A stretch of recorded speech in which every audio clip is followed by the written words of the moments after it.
할렐루야. 하나님의 은혜와 평강이 우리 모두에게 임하기를 예수님의 이름으로 간절히 축원해 드립니다. 오늘 말씀은 빌립보서 4장 10절에서 13절 말씀을 통해 하나님의 능력이라는 제목으로 하나님 말씀 증거하겠습니다. 이 땅에서 하늘의 시민답게 사는 법, 빌립보서 강의 23번째 시간입니다.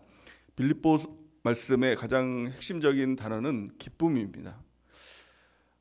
이 사도 바울이 빌립보 깊은 감옥에 갇힌 그 상황에서 빌립보 교인들에게 편지를 쓰는 이 내용이 바로 빌립보서인데요. 이 감옥에 갇히면 정말 깜깜한 곳에서 아무런 소망도 없는 것이죠. 그런데 이 빌립보서를 통해서 기뻐하라는 것입니다. 주 안에서 항상 기뻐하라. 내가 다시 말하노니 기뻐하라 라고 이렇게 이야기를 하는 것이죠. 이 기쁨이 사실은 그리스도인에게 있어서 가장 큰 능력입니다. 어떠한 상황에서도 마음의 평강이 있고 기쁨이 있는 것입니다. 사람들은 정말 큰일 났다, 망했다, 어떡하냐 라고 하는데 그 마음엔 정말 기쁨이 있는 것입니다. 그럼 모든 것을 다 할 수 있다는 겁니다. 오늘 본 말씀에 보니까 13절 말씀에 보니까 이렇게 말씀하고 있습니다. 내게 능력 주신 자 안에서 내가 모든 것을 할 수 있느니라. 아멘. 이 능력이 있다는 겁니다. 기쁨의 능력, 이것을 소유하는 귀한 축복이 있기를 예수님의 이름으로 축원해 드립니다. 어떻게 이것을 소유할 수 있습니까? 13절 말씀을 다시 한번 보면 내게 능력 주신 자 안에서 모든 것을 할 수 있다는 겁니다. 그러니까 이 기독교의 능력은 그냥 나는 할 수 있다, 나는 뭐든지 할 수 있다, 여기에 그치는 것이 아니라 내게 능력 주신 자 안에, 이게 가장 중요한 것이죠. 그러니까 내 안에서의 능력이 아닙니다. 내가 뭘 해서의 능력이 아니라 주님 안에 있을 때 주님의 능력이 우리 안에 전가되는 것입니다. 주님의 기쁨이 우리의 기쁨이 되는 것이죠. 그럴 때 모든 것을 다 할 수 있는 그리스도인이 되는 것입니다. 모든 것을 다 할 수 있다라는 것은 이 탁월함이 아닙니다. 내가 사장도 되고 국회의원도 되고 뭐든지 다 할 수 있다 이런 말을 하는 것이 아닙니다. 내가 부자도 될 수 있다 이게 아닙니다. 이것은 초월함의 능력입니다. 내가 가난에 처할 수도 있는 것이죠. 어려움에 처할 수도 있는 것이죠. 그런데요, 마음이 흔들리지 않는 것입니다. 믿음이 흔들리지 않는 것입니다. 항상 기쁜데 어떻게 합니까? 모든 걸 다 감당할 수 있는 것입니다. 이것이 그리스도인의 가장 큰 능력입니다.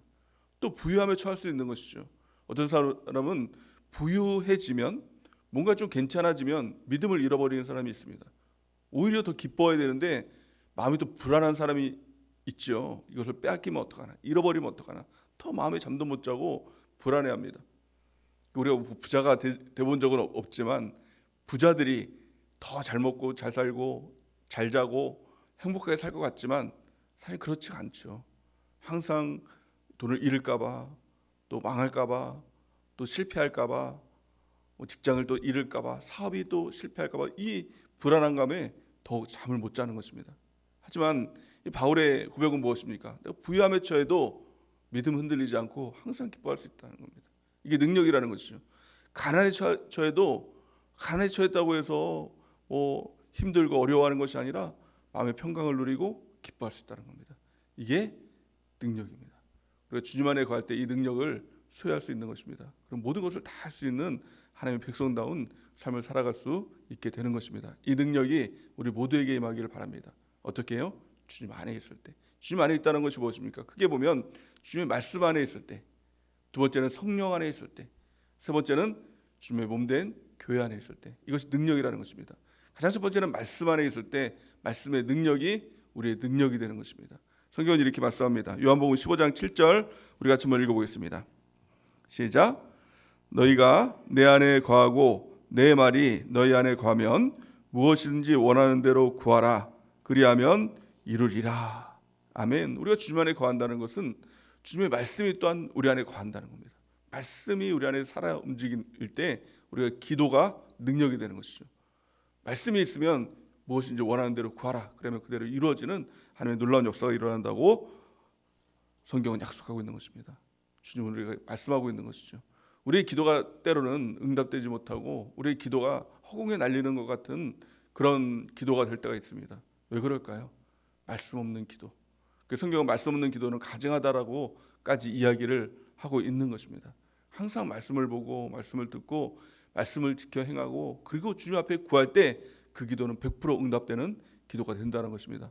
요한계시록 1장 3절 말씀에 이렇게 말씀하고 있죠. 요한계시록 1장 3절 우리 같이 한번 읽어보겠습니다. 시작. 이 예언의 말씀을 읽는 자와 듣는 자와 그 가운데 기록한 것을 지키는 자는 복이 있나니 때가 가까움이라. 아멘. 마지막 때가 마지막 때일수록 더 말씀을 읽고 말씀을 듣고 또 말씀을 지켜 행할, 또 그 가운데 기도할 때 능력의 삶을 살아갈 수가 있는 것입니다. 또한 그 말씀의 가장 큰 능력은 다른 것을 변화시키는 것이 아니라 내 자신을 변화시키는 놀라운 역사가 있는 것입니다. 히브리서 4장 12절 말씀에 보니까 하나님의 말씀은 살아있고 활력이 있어 좌우의 날선 어떤 검보다 예리하여 혼과 영과 및 관절과 골수를 찔러 쪼개기까지 하며 또 마음과 생각과 뜻을 판단하나니. 아멘. 말씀은 거울이 됩니다.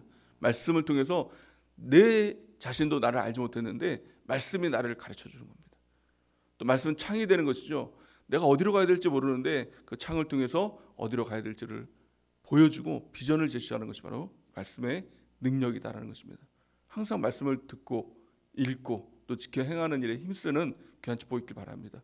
그리고 말씀이 내 안에 가득할 때 하나님께 무엇인지 구하면 반드시 그 기도는 이루어진다라고 말씀하고 있는 것입니다.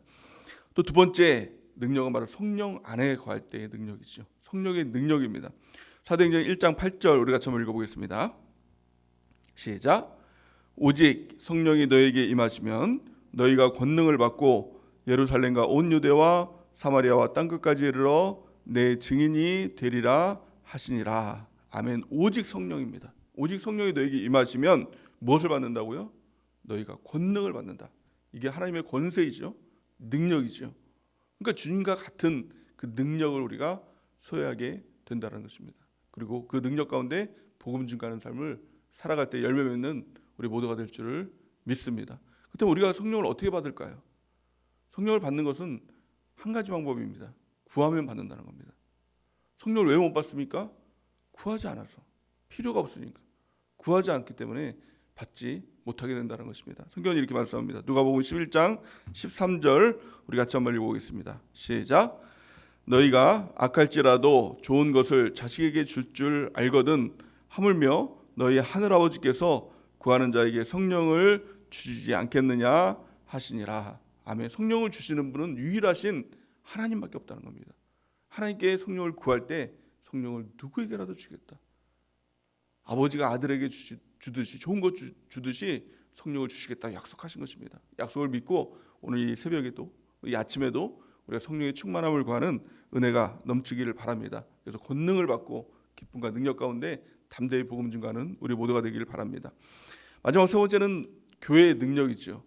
예수님의 몸된 교회에 깊이 우리가 뿌리를 박을 때 주시는 하나님의 능력입니다. 에베소서 1장 23절 우리 같이 한번 읽어보겠습니다. 시작. 교회는 그의 몸이니 만물 안에서 만물을 충만하게 하시는 이의 충만함이니라. 아멘. 교회는 예수님의 몸이라고 분명히 말씀하고 있습니다. 거기에 지체가 될 때, 깊이 뿌리를 박을 때 그 안에서 주시는 만물을 충만케 하시는 그 충만함이 우리에게 임하게 된다는 겁니다. 충만한 가운데 임하게 되니 뭐가 없어도 아니 없는 게 아니라 부족한 것이 아니라 충만한 것이라는 겁니다. 기뻐할 수 있는 것이죠. 능력 가운데 생각할 수가 있게 된다는 것입니다. 한 사람이면 패합니다. 신앙생활도 어떤 사람은 그냥 혼자 열심히 내가 신앙생활하면 되지, 혼자 내가 기도하고 혼자 내가 말씀 보고 혼자 내가 성경대로 살면 되지 라고 생각하는 사람이 있습니다. 하지만 그렇지 않습니다. 신앙생활이 그렇게 녹록하지가 않습니다. 왜냐하면 대적 마귀가 있다는 겁니다. 그래서 한 사람이면 그냥 마귀가 이길 수 있어요. 1대1로 싸우면 100% 집니다. 누구라도 혼자 있으면 마귀의 밥이 될 수밖에 없다는 겁니다. 참 놀라운 것은 두 사람이 있으면 마귀가 공격을 하지 못해요. 왜냐하면 두 사람이 있는 곳에 우리 주님이 함께 하시기 때문에 마귀가 공격하지 못한다는 겁니다. 전도서 4장 12절 말씀이죠. 우리 같이 한번 읽어보겠습니다. 시작. 한 사람이면 패하겠거니와 두 사람이면 맞설 수 있나니 세 겹줄은 쉽게 끊어지지 아니하느니라. 아멘. 이것이 바로 교회의 능력이죠. 셀의 능력이죠. 어떻게 보면 셀원들 한 사람들 보면 그렇게 뛰어난 사람 없잖아요. 대단한 사람 없잖아요. 그냥 평범하고 또 어떻게 보면 좀 모자랄 수도 있고 보잘것없는 사람들이 그냥 모여 있는 겁니다. 모여서 기도하고 말씀 나누고 사랑의 교제를 하고 같이 있는 것입니다. 근데 이게 아무것도 아닌 것 같지만 영적으로 보면 거기에 마귀가 공격할 수 없는 것입니다. 마귀를 이길 수 있는 놀라운 능력, 이것이 셀의 능력인 것입니다. 그래서 마지막 때가 될수록 마귀의 전략이 뭡니까? 모이기를 패하는 겁니다. 다 혼자 있게 만드는 것입니다. 혼자 집에서 뭐 인터넷 통해서 예배드리고 뭐 혼자 뭐 기도하러 기도원 가고 혼자 다 있게 하는 것이 이게 다 마귀의 전략인 것입니다. 그럴 때 어떻게 합니까? 이 마귀의 전략을 깨뜨리고 이 마지막 때가 될수록 우리가 해야 될 건 모이기에 힘쓰는 겁니다. 무조건 모이면 됩니다. 함께 하면 됩니다. 함께 말씀 나누고 기도하고 사랑 나누고 그러면 마귀를 이기면 승리할 수 있는 삶을 살아갈 수가 있게 된다는 겁니다. 이게 바로 교회의 능력인 것입니다. 우리가 성경, 성령, 교회의 능력 가운데 마귀를 이기고 항상 기쁨으로 평강으로 이 사도 바울과 같이 승리하는 우리 모두가 되는 은혜가 넘치기를 바랍니다. 그런데 구체적으로 해야 될 것이 무엇입니까? 성경, 성령, 교회 안에서 있어서 해야 될 구체적인 것 두 가지가 있습니다. 가장 첫 번째, 기도와 찬송입니다. 이걸 놓치면 안 됩니다. 사도행전 16장에 보면 바울과 실라가 깊은 옥에 갇히는 일들이 일어나게 되죠. 그때 언제 죽을지 몰랐습니다. 그러니까 오늘이라도 당장 로마 이 시위에서 이들을 처형해라. 그러면 그들은 끌려가서 죽는 신세였습니다. 근데 그들이 할 수 있었던 것은 기도하는 것이었고 찬송하는 것이었습니다. 그때 어떤 일들이 일어납니까? 사도행전 16장 25절에서 26절 우리 같이 한번 읽어보겠습니다. 시작. 한밤중에 바울과 실라가 기도하고 하나님을 찬송하며 죄수들이 듣더라. 이에 갑자기 큰 지진이 일어나 큰 지진이 나서 옥토가 움직이고 문이 곧 다 열리며 모든 사람의 매인 것이 다 벗어진지라. 아멘. 바울과 실라가 기도했더니 다른 죄수들도 그것을 들었다는 겁니다. 이게 복음의 효과지요. 나는 주님을 이 어려운 가운데서도 기뻐하며 찬양하며 기도하는 모습을 다른 사람도 본다는 겁니다. 우리 주변 사람들도 보고 세런들도 보고 우리 자녀들도 보고 이게 복음의 능력이고 하나님이 살아계신구나 라는 것들을 알게 된다는 것입니다. 뿐만이 아니라 그냥 단지 마음의 평강만 누리는 것이 아니라 실제적인 역사들이 나타나겠다는 것입니다. 갑자기 큰 지진이 일어나고 옥토가 움직이고 문이 다 열리고 모든 사람이 메인 것이 다 벗어진지라. 한 사람이 찬양하고 기도했더니 두 사람이 찬양하고 기도했더니 모든 사람의 이 족쇄가 다 풀어졌다는 겁니다. 이게 바로 하나님의 능력입니다. 우리가 한밤중을 만날 때가 있죠. 어두운 밤중을 만날 때가 있습니다. 깜깜함을 만날 때가 있습니다. 뭘 해야 될지 어디로 가야 될지 모를 그때를 만날 때가 있습니다. 우리가 해야 될 것이 무엇입니까? 기도하고 찬송하는 겁니다. 그러면 하나님이 일하시는 놀라운 역사들이 이루어지게 되는 것입니다. 두 번째 우리가 해야 될 것이 무엇일까요? 두 번째 하나님의 능력 가운데 행하기 위해서 해야 될 것, 반드시 필요한 것, 복음 증거하는 겁니다. 우리 예수님께서 마지막에 이제 모든 사역들을 십자가 사역들을 마치고 하늘로 승천하시기 전에 주신 약속이 있습니다. 그 약속이 바로 마태복음 28장 18절에서 20절 말씀입니다. 우리 같이 한번 읽어보겠습니다. 시작. 예수께서 나와 말씀하여 이르시되 하늘과 땅의 모든 권세를 내게 주셨으니 그러므로 너희는 가서 모든 민족을 제자로 삼아 아버지와 아들과 성령의 이름으로 침례를 베풀고 내가 너희에게 분부한 모든 것을 가르쳐 지키게 하라. 볼지어다 내가 세상 끝날까지 너희와 항상 함께 있으리라 하시니라. 아멘. 십자가 사건을 통해서 또 부활하심을 통해서 모든 하늘과 땅의 권세를 다 받으신 예수님이 우리에게 한 가지 지상명령을 주십니다. 너희는 복음 증거하는 삶을 살아라. 그러면 내가 모든 권세를 다 가진 내가 너희와 항상 함께 있겠다.